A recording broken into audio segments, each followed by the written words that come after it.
So, welcome to Heaven Sent, episode 8 with Tam. He's going to be sharing with us some real personal one-on-one interview of just his life, his upbringing, current testimony, and how his walk is with Jesus. So, we'll get started. So, question 1, Tam. For the people that don't know you or haven't seen you, could you introduce yourself to them very briefly and why they should care to listen to your story and your testimony? My name is Tam. Full name is Tamiana Michael Thompson, but please don't call me by that. I hate it. Just call me by Tam. It's easy and simple. I'm 20 and I didn't think this far through, didn't I? So briefly, what was the rest of the question, sorry? Just briefly introduce yourself and why people should care to listen to your story. So they listen to my story. It's not like one of those dug up in the trenches ones, but it's just I was on that street life for a while, and then it took me a while to pull myself out from that life. And what I learned from it was a lot of good, and actually majority of it was all bad, but I learned a lot of things that kept me healthy in where I am at now. So yeah. That's good, bro. Well, as you talked about the street life and just how you were growing up, let's start off by just asking, how was your upbringing? Before you started even going to a church, before someone said, hey, you want to come to church, know this Jesus guy, what was life like before actually going or coming to a church? If we dated all back, all I knew was that for my life I wanted to it's irrelevant, but for my life I wanted to focus on something, give me something to work for, and that was, as my dream job, I wanted to become a police officer when I was younger. And then, as I grew older, instead of chasing my dreams of becoming a police officer, I was being chased by the police. Where I mastered the art of fence hopping and fair evasion. No, I'm kidding, don't do that. But yeah, and then after that I knew that was kaput. Let's just say my upbringing was good. My dad, he took care of me. He took up both the roles of mum and dad. So, I appreciate him for that. And he tried his best to steer me away from all the things that he did in his youth, all the bad things that he did, all the good things he claims he did, but he just wanted me to stay off that street, no alcohol, no drugs, all that early stuff. And I pretty much did for the time being. And then, what was it? And then I just started hanging around a few of the wrong people. And let's just say it just went out of control. It was, I'll be honest, I wouldn't necessarily call it a gang. It was just more or less me and the boys, we'd hang out every Friday night, Saturday, Sunday night. We'd go out, but then we'd start causing ruckus, we'd start causing trouble, and then it just ended up in us either getting profiled by police or just being stopped randomly for no reason. And it's just we try to pull the race card, and then we're why is the world against us? Why is the law against us? And then now that I look back on it, I go, that's why. So yeah, if I can break it down in simple terms, my life was good. I had a little bit of a roadblock up until I was year 8 or year 9. I sort of started having trouble. So I started hanging around with the wrong people. Year 11 or year 12 is when I sort of stopped hanging out with them, and I just started doing my own thing. And yeah, to this day now, that I want to say I'm glad that I went through it, so I know what not to do, but I also don't want to, as it was bad. But I can't even describe it. Yeah, that was just breaking in simple terms. That's cool, bro. Like, generally, just being honest about it. You know, for the people, how would we say this? How would I ask this question? But you kind of touched base on it already.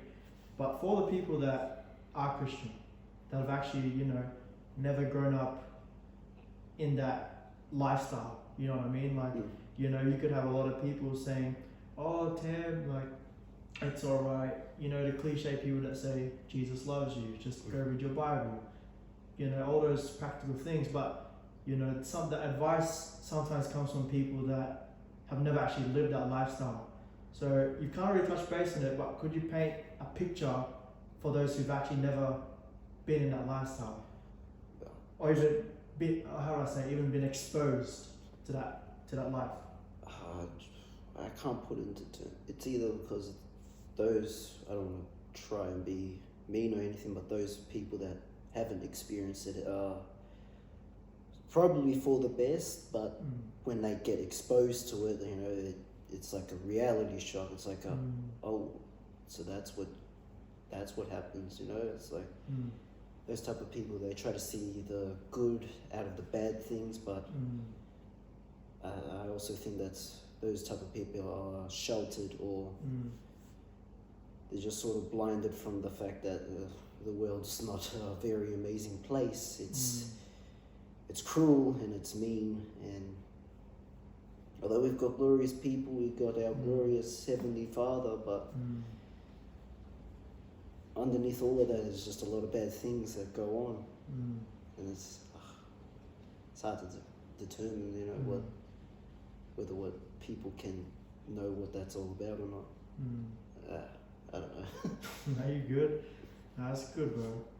Well, moving forward, like, you know, staying on the topic of the lifestyle of, you know, growing up with, you know, we wouldn't call it gangs, but just hang out with your boys, always causing a ruckus every weekend, Friday night. You know, now as you are, how do you think that would have affected yourself mentally and emotionally now, but back then? Mentally, I'd say, I don't want to sound like I'm the top guy on it, but it's just like mentally it sort of reinforced my thinking of how I see things now. I don't see it for the bad or good things. I see it as black and grey. I see it how it is. You know, if I see someone get hurt on the street, you know, me and the boys, we'd either do something about it or we couldn't walk by. If we knew someone was getting hurt, we're going to try to help them out, regardless of what the situation is that got them to into that place. But we always tried to help, but I think we're helping in the wrong way. More or less, we're helping ourselves, making us feel like the hero, but like at the end of the day, it's just like we were impressing ourselves instead of other people. We weren't actually inspiring, we were just demeaning, I think. We just we weren't heroes. We were just show-offs. People trying to play a little gangster when we were just still kids. Yeah. Alright, damn, bro. I didn't know this either. Like, genuinely, I didn't know any of this. Because the way people see me now, there are a few people, I turn up to like a funeral and it's like I'd be close to that person, but they'd also ask me, you know, why aren't you crying? You know, they say, you know, it's normal to cry, you don't have to hide it. And I said, I'm not hiding it, it's just I'm sad, but I don't express myself in that way. I'm very different. And they say, you don't have to close it off, you know, it's not where men are weak if they cry. Like, we're not. It just shows that you're more human, you know. At the end of the day, you're not invincible. You're just going to get that one day where you break down, and then either you or other people that are closer to you will pick yourself or pick the pieces up with you. In that case, yeah. That's good, man. Well, if we switch the topic now, like, people know who you are, your upbringing, your lifestyle. Let's talk about now, like how we are now. You know, why and how did you start going to church? Like, what was in your mind? I was just like, you know what, like, let's give this a try. You know what I mean? Like, There's always a funny story with that one. So I would have been in my last year of yeah, I would have been in my last year of high school, and a very close friend of ours had I started seeing him, and you know I started seeing him. I started hanging out with him, hanging out with his friends. You know, and it was like it felt really good, you know, because it was like I could talk to them, I could level with them, because they played rugby and they were almost closer to home. They were Polynesian based, but this one guy thought he was Polynesian, but you know, nah, I'm kidding. He'll always be Polynesian in my heart, bro. But it would have been one day where we were hanging out and he offered, he was like, oh bro, we're gonna watch the Storm game on the weekend, and I was like, he's like, you wanna come? I said, yeah bro, sweet, that sounds cool. He's like, oh, you know, but you probably have to stay over and then you'll have to meet my parents and my family. I said, yeah, that's okay, I'm alright with that. What he didn't tell me as well was that behind that on this, see the game was, he told me this on a Friday night, and then I'd turn up on the Saturday afternoon to his house, sleep over, and the game was on Sunday late afternoon. What he didn't mention was that on the early Sunday morning was that, oh, by the way, bro, I go to church. And I said, oh, what time's that? Oh, it starts at like about 10 o'clock or something. I said, oh, yeah, that sounds alright. Oh, but we get there about 8:30 so we can help set up again. And I thought in my mind, I was just like, it's something new. I didn't think I was probably going to do it again, so I was just like, yeah, alright. I said, yep, sweet. Met the bro, met his family.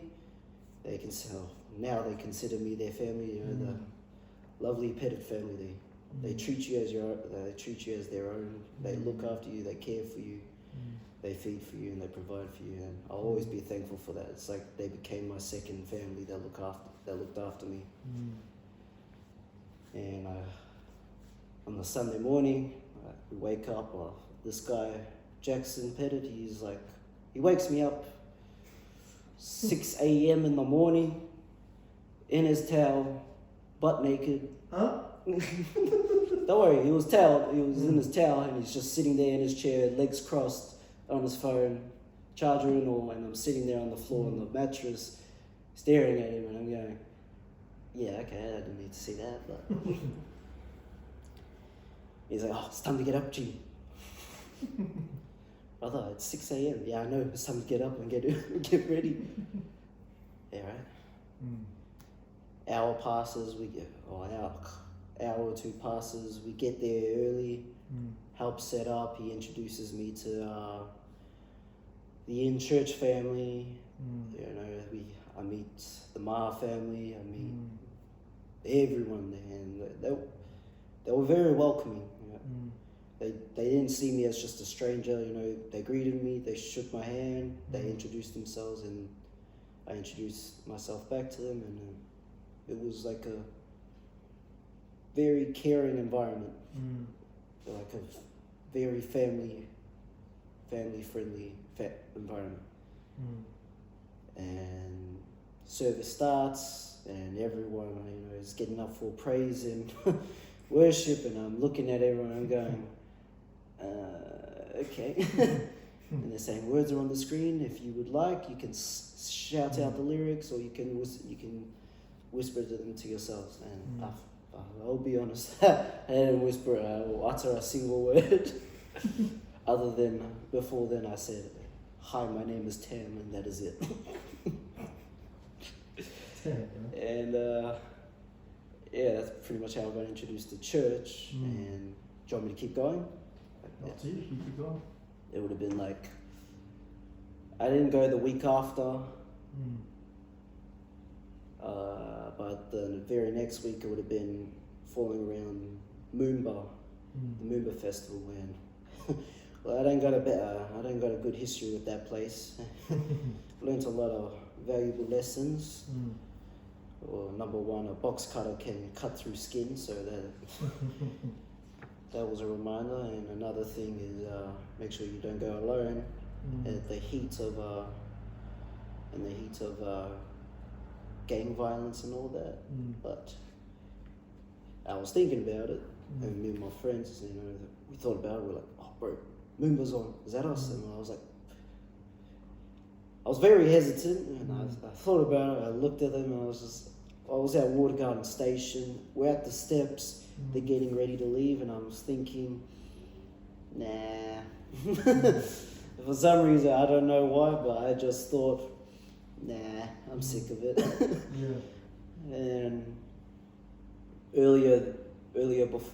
before then, I had decided to go to Moomba. Although we were thinking about it.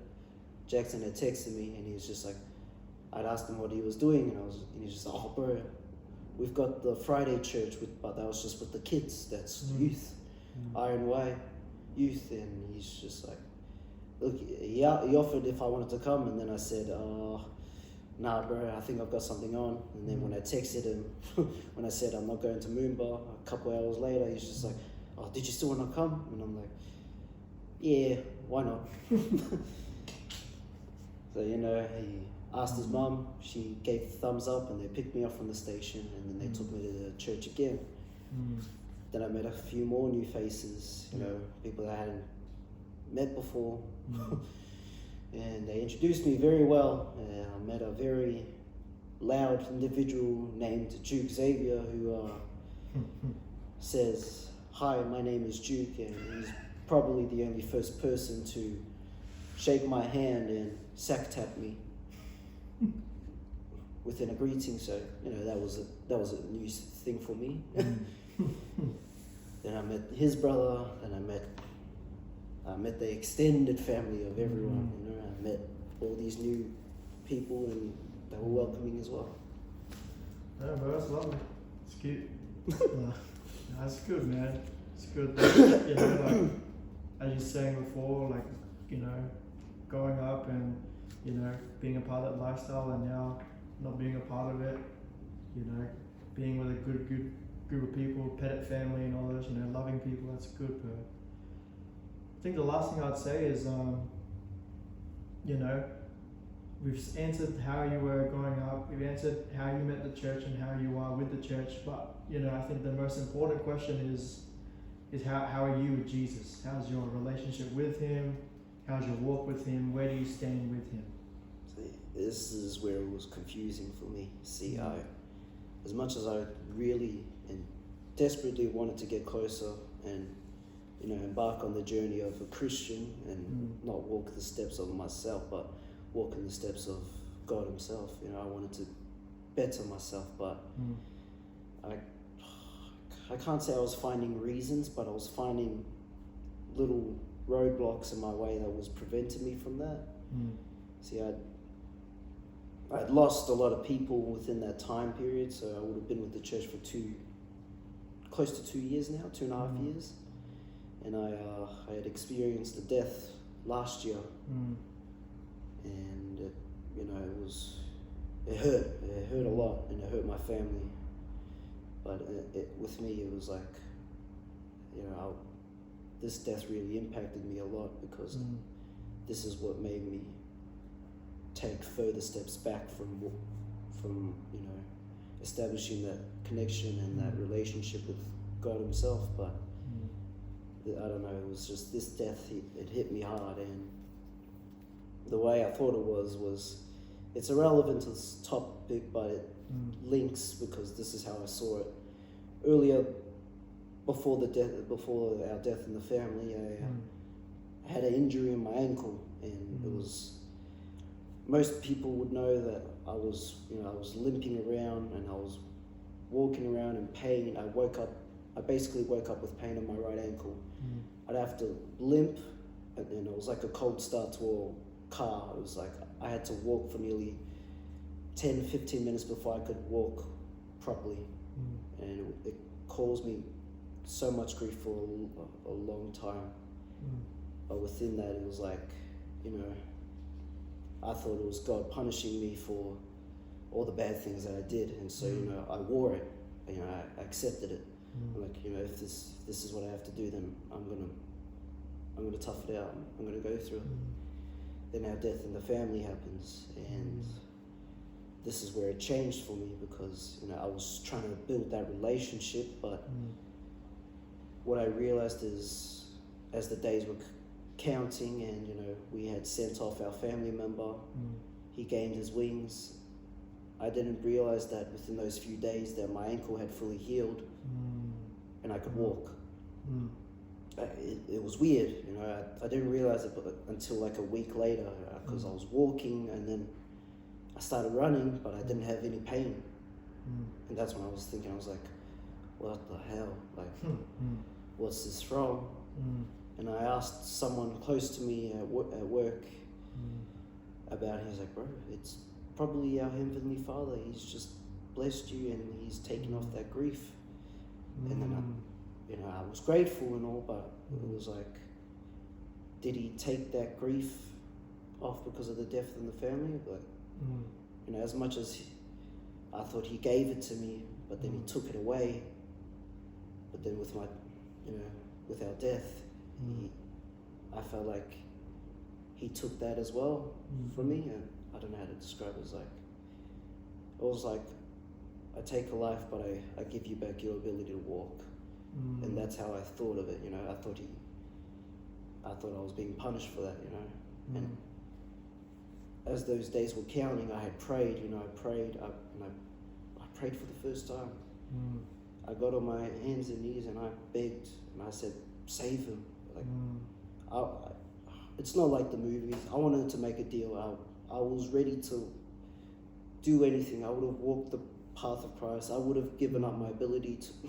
I would have given up that pleasure of swearing very frequently. I would have done everything if they had given him his life, if they had kept his life. But you know, man upstairs decided differently. So, and he's like, I take him back in my arms, but I'll give you your ability to walk. And my friend helped me see the good in he helped me see the good in that, you know, because all I saw was bad, you know. It was like I didn't turn up to church for a month or two after that, because I was completely against it. I didn't want anything to do with it. I was just, stuff this, he's done me dirty. I don't want to do it anymore. And then my friend, he helped me see the good version of it. He helped me see, but he's safe now. And think of it this way: he's safe now. And when your time comes, you can see him. And I said to him, like, bro, that's a long time. I mean, I don't know when my ticket's going to expire, but if it does, I know I will be up there giving him the biggest hug of my life, and tell him that I'm thankful that I get to meet him for the first time. And you know, it was yeah, it's my relationship. It's slow, but it's repairing. It's building. I haven't touched the Bible in a year, but let's just say I've tried to turn up to church, and I'm trying my best to listen to our messages and try to understand, you know.